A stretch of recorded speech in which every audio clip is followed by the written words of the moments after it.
to do that? I don't think so. I don't think so. I don't know how often the FOIA is used to get information. What was that? What was that acronym? Freedom of Information Act. Wow. FOIA. I'm not good with acronyms, so I always tell people to, what does that mean? Right. Okay. Right. So we do have that at our disposal. And another thing about the Civil Rights Commission is it's independent.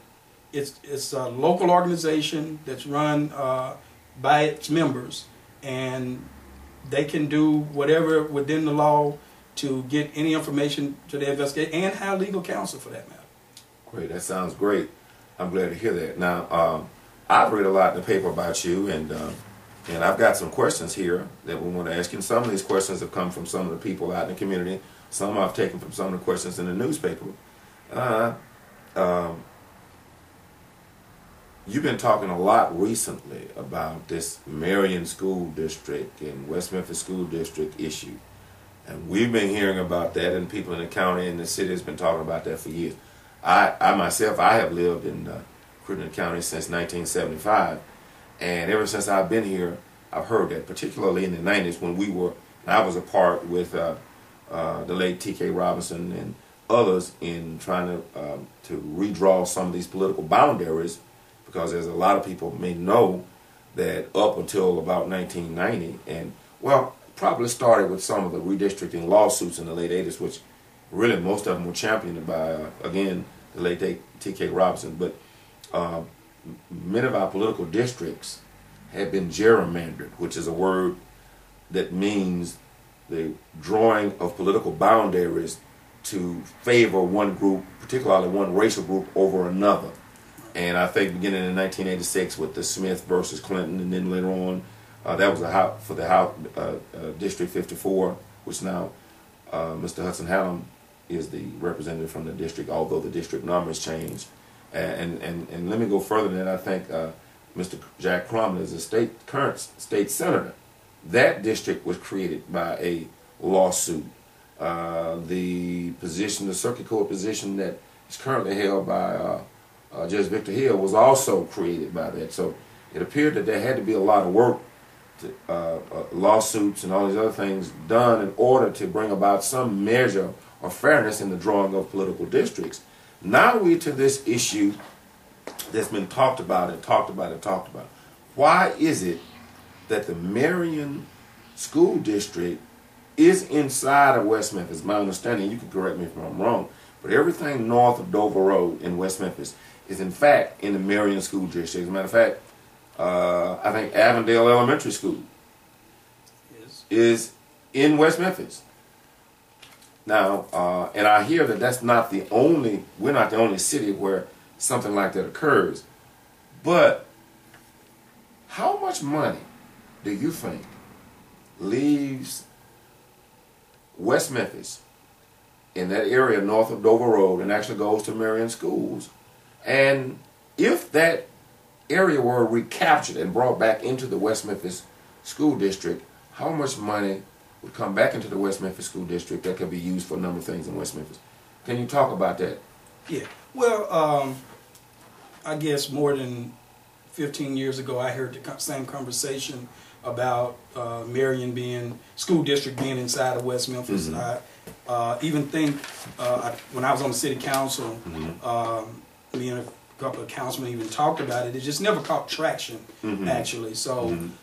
It's always been something that's been talked about round the way.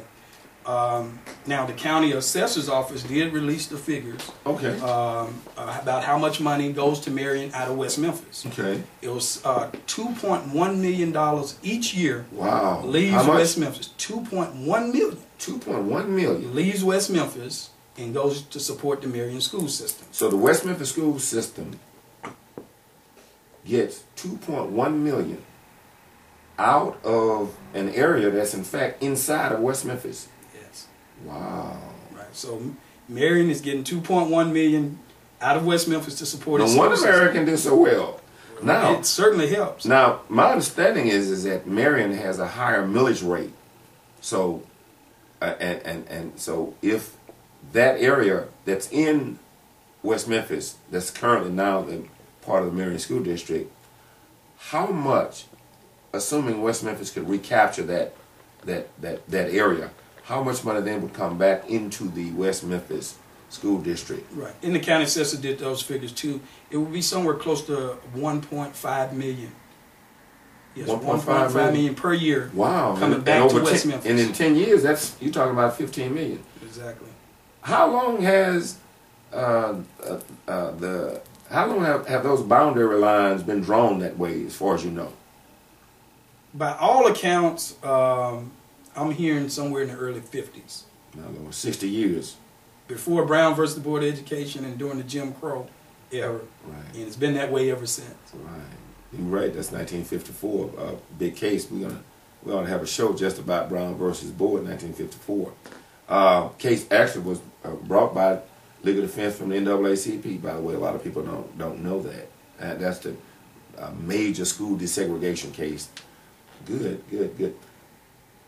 Well, now, if West Memphis would get $1.5 million a year, and let's just say if we added that up over 15, 20 years, we're talking about $20, $30 million.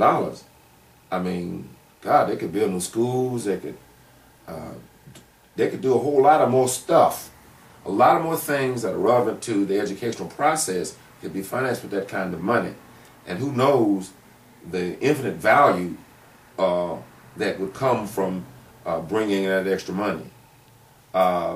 Why is it then, do you think, that the West Memphis School Board and the superintendent, who my understanding has been superintendent of West Memphis for, God, 30, 40 years, and has been assistant superintendent or some sort of administrative position for the last 40 some odd years, why would they not have brought forth the kind of energy to maybe even go before the Arkansas Board of Education, which sounds like a logical place to go, or maybe even file a lawsuit to recapture that kind of money? You know, why do you think that they've not created a clarion call for redistricting of those school districts? Why do you think that is? You know, I wish I knew, but what it does smell like, it smells like kickbacks. There's something there that they're not defending the school district in which the voters put them in office to support. But now Mr. Kessinger said, and I heard him say, that he would love to have that part of Marion's part of West Memphis back in the West Memphis School District. I heard him say that. Right. But he wasn't prepared to do anything about it. So I'm not so sure how genuine that was, since he's been there 40 years. Well, what about the argument I think that he made that it would be a legal battle and thought that it would cost the school district too much money? I mean, well, is that a reasonable argument? Well, you know, in this case, I don't think so. I mean, I don't know how much it would cost to do a legal battle. I know that I heard, and I've not done a lot of investigation on this, but and I plan to do more. And because, you know, West Memphis isn't the only city in the state where there are multiple school districts. And Jonesboro, I think they, you know, they've got 4 school districts. Nelton and some others. And it would just appear to me that if I were the administrative head, if I were the school board and the citizens of West Memphis, it would appear to me that I want what comes to me. Right. I'm not against Marion, I'm not against anybody, but I want what comes to me. And I've been wondering, you know, and $1.5 million may not seem like a lot of money to some people, but you know, when I put the pencil to that over 15 years and then start doing interest, that turns into a lot of money. So that's interesting. So I believe that, and you can make an announcement, because I know that you called for a town hall meeting in which you've asked the NAACP and the Crittenden County Civil Rights Advisory Board to help to co-sponsor that. Would you tell our people when that's going to be and what we might be talking about that night? Right. Well, we're going to have a town hall meeting January the 26th, 2012, of course, at the Eugene Woods Civic Center. What day is that on? That's going to be Thursday evening at 6 p.m. And again, that's at the Eugene Woods Civic Center right here in West Memphis at 212 West Polk Street. Okay. And people can come out and ask questions. Right. And will there be? Are there going to be people speaking?